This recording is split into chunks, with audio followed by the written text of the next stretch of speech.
my little friends, and welcome back to another story time with Miss Jaylene. The book that we are reading today is called Sonia Sotomayor, A Judge Grows in the Bronx.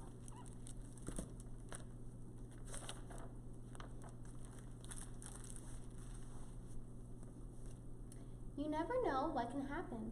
Sometimes the most beautiful moonflowers blossoms in an unexpected place, on a chain link fence, near broken glass, next to an abandoned building, watered by someone whose name you might not even know.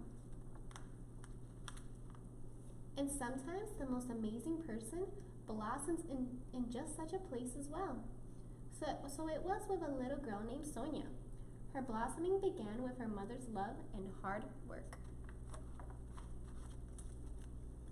Oh, how Sonia's mother loved her. She worked night and day and night, and as a switchboard operator, just so that she could pay for Sonia's and her brother's private schools. She had never made it past the 3rd grade when she was a girl, but she sure wanted her children to. They lived in a public housing project in a part of New York called the South Bronx, a place where most people had a precious little money, and Sonia's family was no different, with only their mother to support them. You see, Sonia's father had died when she was 9 years old, leaving just an empty chair and much sadness.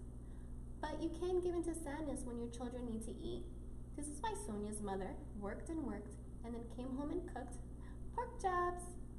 To Sonia, this was heaven, and oh, how she loved her mother. When Sonia's mother wasn't cooking or working, she was studying. She wanted to become a nurse so she could make better wages and help her children even more. While Sonia slept, sometimes her mother stayed up until midnight doing homework. There was nothing she would not do to help Sonia or her brother. Sonia loved the world her mother gave her. Her mother and father were from Puerto Rico, and Sonia grew up and surrounded by the tastes and sounds of Puerto Rican culture. A favorite meal was Spanish rice and beans, and she loved the big family parties where merengue music filled the air. Arriba! On Saturday nights, Sonia's family and friends would get together. While the grown-ups sat in one room playing dominoes, Sonia and her cousins played Loteria, a Latin American bingo game. Sonia's abuelita would shout out the numbers while the grandkids marked their cards with chickpeas. Sonia's family surrounded her like a warm blanket. And she was also surrounded by books, school books, library books, a set of encyclopedias her mother had saved all her pennies and nickels and dimes to buy. And when the schoolwork was done, there were her favorite books, the Nancy Drew mystery novels. Nancy Drew was a girl detective who was always on the go, solving crimes. She was unstoppable. That's what Sonia wanted to be. But then something happened that made her change her mind. When she was only 8, her doctor sat her down and told her some bad news. She had a disease called diabetes.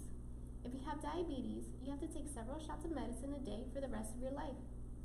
So maybe she wouldn't be Nancy Drew, but that means she couldn't be unstoppable.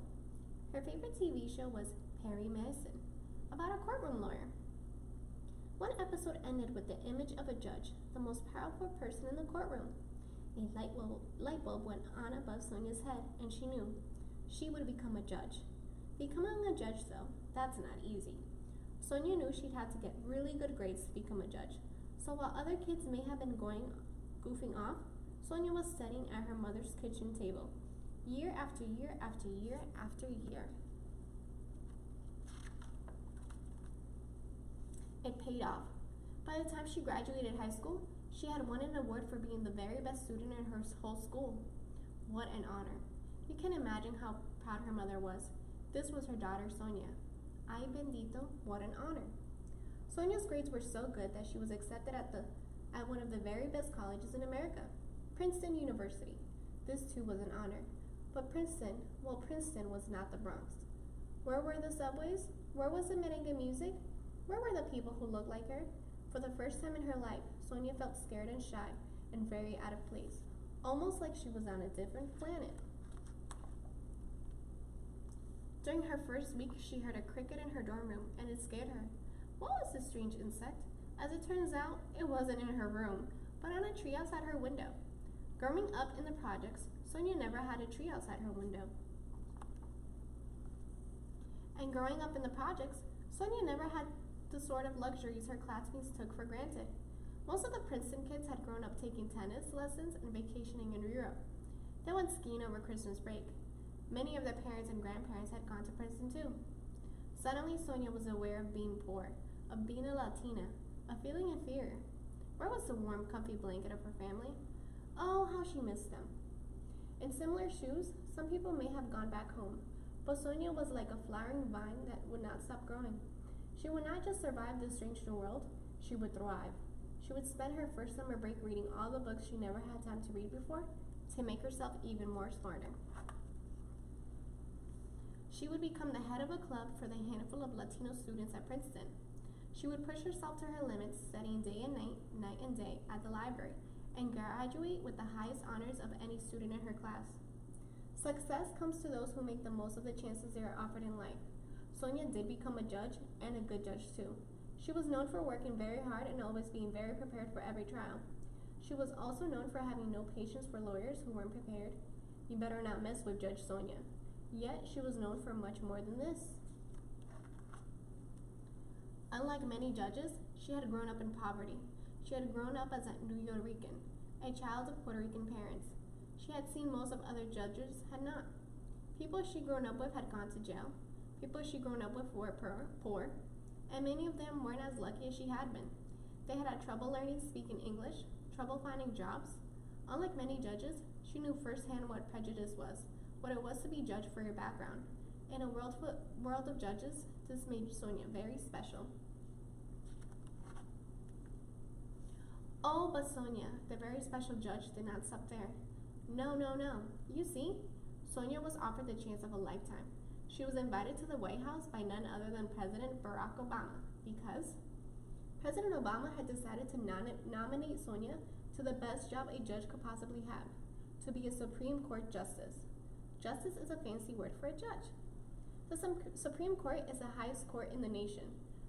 Supreme Court decisions help shape the law of the land. This was huge.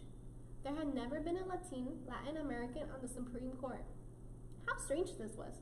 There are so many people of Mexican, Puerto Rican, Dominican, and Cuban descent adding color to the great garden that is America.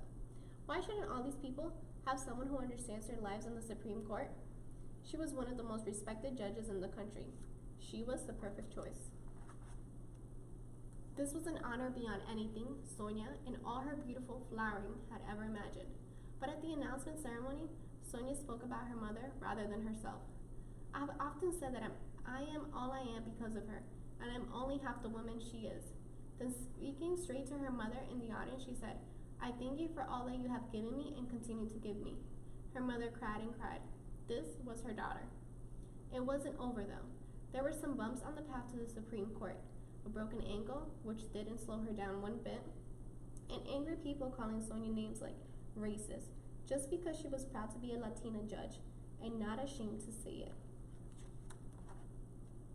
And days of tough questions from a panel of 19 senators, a row of white faces, most of them male.